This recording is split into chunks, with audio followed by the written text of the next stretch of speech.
4 दिसंबर के बाद SIR form जमा करने पर मतदाता सूची से नाम कटना तय। नमस्कार, आप देख रहे हैं खबर समय और मैं आपके साथ रेयांशी। चुनाव आयोग का अंतिम निर्देश आ गया है। इसके अनुसार एसआईआर फॉर्म जमा करने की अंतिम तिथि 4 दिसंबर ही होगी, उसे बढ़ाया नहीं जाएगा। अगर इस दौरान आप एसआईआर फॉर्म भरकर बीएलओ को जमा नहीं करते हैं तो 2026 के विधानसभा चुनाव में मतदाता सूची में आपका नाम शायद नहीं होगा। इसीलिए आपकी भरसक कोशिश होनी चाहिए कि जल्द से जल्द एसआईआर फॉर्म भरकर बीएलओ को जमा कर दें, ताकि बीएलओ के द्वारा समय पर उसका डिजिटाइजेशन किया जा सके।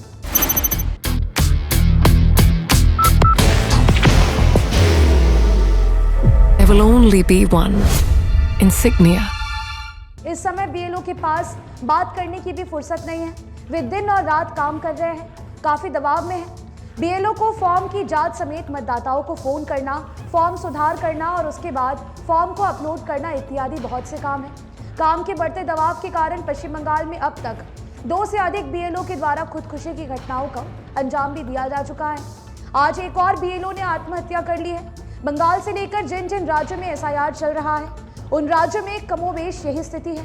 गुजरात, राजस्थान, केरल इत्यादि राज्यों में बीएलओ के साथ साथ सामान्य लोगों की मौत की खबरें भी आ रही है। बंगाल में कथित तौर पर 28 लोगों द्वारा एसआईआर के कारण अपनी जान गंवाने का दावा किया गया है। अगर सबसे ज्यादा एसआईआर में दिक्कत आ रही है तो वो पश्चिम बंगाल ही है, जहां की सरकार एसआईआर का विरोध कर रही है। मुख्यमंत्री ममता बनर्जी ने एसआईआर के खिलाफ एक राज्यव्यापी विरोध प्रदर्शन करने का फैसला किया है। मुख्यमंत्री ममता बनर्जी 25 नवंबर को एसआईआर के विरोध में उत्तर 24 परगना के मथुरा घाट में एक बड़ी रैली करने जा रही है। इन आशंकाओं और अनिश्चितताओं के बीच कई लोग जो ये सोच रहे हैं कि चुनाव आयोग एसआईआर की अवधि बढ़ा सकता है या फिर उसे स्थगित करने पर विचार कर सकता है, तो इस भ्रम में रहने की कोई जरूरत नहीं है। चुनाव आयोग ने स्पष्ट कर दिया है कि हर हालत में एसआईआर का काम निर्धारित अवधि यानी कि जो फिक्स डेट्स दिए गए हैं उसके भीतर ही पूरा किया जाना चाहिए। केंद्रीय चुनाव आयोग ने स्पष्ट कर दिया है कि 4 दिसंबर की निर्धारित तिथि नहीं बढ़ने वाली है। इस समय चुनाव आयोग की केंद्रीय टीम हर दूसरे तीसरे दिन उत्तर बंगाल का दौरा कर रही है। बीएलओ के द्वारा काम कैसा चल रहा है, इसके अलावा उनकी समस्या, परेशानी और काम करने का तरीका आदि पर समीक्षा बैठक हो रही है। बाहर की भागदौड़ अब नहीं तोड़ेगा आपके घर का सुकून। SBM गोल्ड UPVC विंडोज, आपके घर का सुकून। इसमें बीएलओ भी भाग ले रहे हैं। पिछले दिनों हुई बैठक में उत्तर बंगाल के सभी जिलों के चुनाव अधिकारी शामिल हुए थे। चुनाव आयोग ने स्पष्ट कर दिया कि निर्धारित तिथि के भीतर ही फॉर्म संपन्न होंगे। सभी बीएलओ को 25 नवंबर तक एसआईआर फॉर्म के डिजिटाइजेशन की प्रक्रिया को पूरा करने का निर्देश भी दे दिया गया है।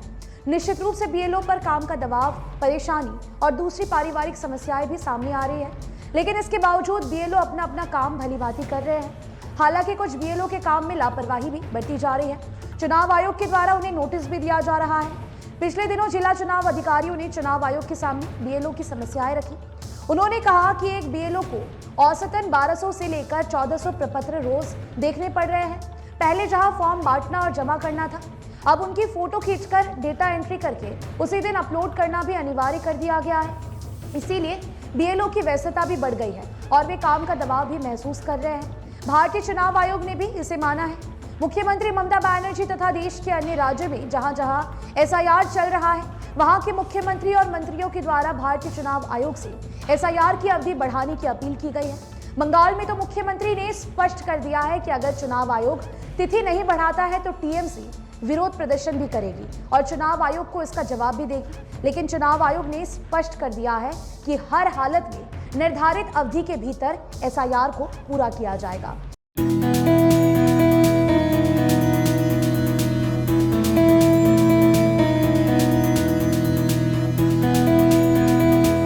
इसीलिए अगर आपने अभी तक एसआईआर का फॉर्म जमा नहीं किया है तो आप उसे कर दें। फिलहाल अभी के लिए दीजिए इजाजत। आपको बता दें कि आपके लिए खबर हमारे प्रतिनिधि सुरेंद्र श्रीवास्तव द्वारा लिखी गई है।